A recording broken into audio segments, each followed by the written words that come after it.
सबसे बड़ा धन। एक बार एक शक्तिशाली राजा घने वन में शिकार खेल रहा था। अचानक आकाश में बादल छा गए और मूसलाधार वर्षा होने लगी। सूर्य अस्त हो गया और धीरे धीरे अंधेरा छाने लगा।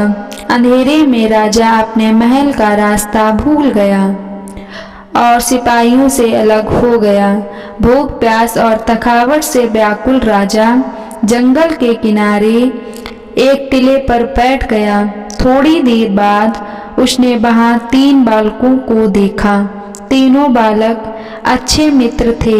वह गांव की ओर जा रहे थे। सुनो बच्चों, जरा यहाँ आओ, राजा ने उन्हें बुलाया। बालक जब वहां पहुंचे तो राजा ने उनसे पूछा, क्या कहीं से थोड़ा भोजन और जल मिलेगा? मैं बहुत प्यासा हूँ और भूख भी बहुत लगी है। बालकों ने उत्तर दिया, अवश्य, हम घर जाकर अभी कुछ ले आते हैं। वे गांव की ओर भागे और तुरंत जल और भोजन ले आए। राजा बच्चों के उत्साह और प्रेम को देखकर बहुत प्रसन्न हुआ। राजा बोला, प्यारे बच्चों, तुम लोग जीवन में क्या करना चाहते हो? मैं तुम सबकी सहायता करना चाहता हूँ। कुछ देर सोचने के बाद एक बालक बोला, मुझे धन चाहिए। मैंने कभी 2 समय की रोटी नहीं खाई है, कभी सुंदर वस्त्र नहीं पहने हैं, इसलिए मुझे केवल धन चाहिए। राजा मुस्कुराकर बोला, ठीक है, मैं तुम्हें इतना धन दूंगा कि जीवन भर सुखी रहोगे। ये शब्द सुनते ही बालकों की खुशी का ठिकाना ना रहा। दूसरी बालक ने बड़े उत्साह से पूछा, क्या आप मुझे एक बड़ा सा बंगला और घोड़ा गाड़ी देंगे? राजा ने कहा, अगर तुम्हें यही चाहिए तो तुम्हारी इच्छा भी पूरी हो जाएगी।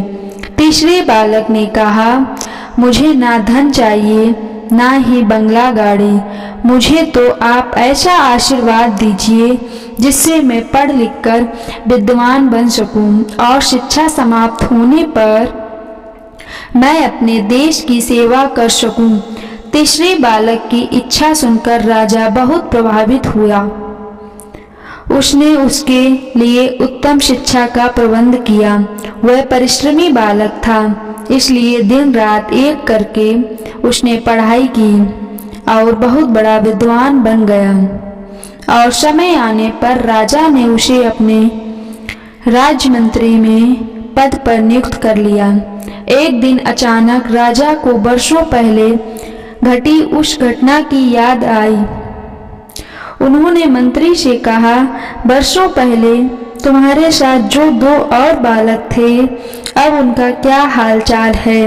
मैं चाहता हूँ कि एक बार फिर मैं एक साथ तुम तीनों से मिलूं।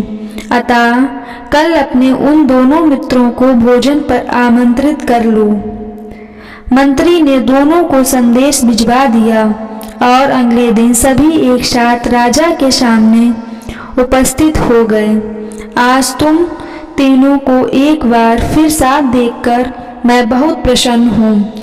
इनके बारे में तो मैं जानता हूँ, पर तुम दोनों अपने बारे में बताओ। राजा ने मंत्री के कंधे पर हाथ रखते हुए कहा। जिस बालक ने धन मांगा था वह दुखी होते हुए बोला, राजा साहब, मैंने उस दिन आपसे धन मांगकर बहुत बड़ी गलती की। इतना सारा धन पाकर मैं आलसी बन गया और बहुत सारा धन बेकार की चीज़ों में खर्च कर दिया। मेरा बहुत सा धन चोरी भी हो गया और कुछ 1 वर्षों में ही मैं वापस उसी स्थिति में पहुंच गया जिसमें आपने मुझे देखा था। बंगला गाड़ी मांगने वाला बालक भी अपना रोना रोने लगा। महाराज, मैं बड़े ठाठ से अपने बंगले में रह रहा था, पर बरसों पहले आई बाढ़ में मेरा सब कुछ बर्बाद हो गया और मैं भी अपने पहले जैसी स्थिति में आ पहुंचा हूँ। उनकी बातें सुनने के बाद राजा बोले, इस बात को अच्छी तरह गांठ बांध लो। धन संपदा सदा हमारे पास नहीं रहते, पर ज्ञान जीवन भर मनुष्य के साथ रहता है। दोस्तों, आपको ये कहानी कैसी लगी है कमेंट बॉक्स में ज़रूर बताएं। वीडियो को लाइक करें, शेयर करें और हमारा मनोबल बढ़ाने के लिए चैनल को ज़रूर सब्सक्राइब करें। Thank you.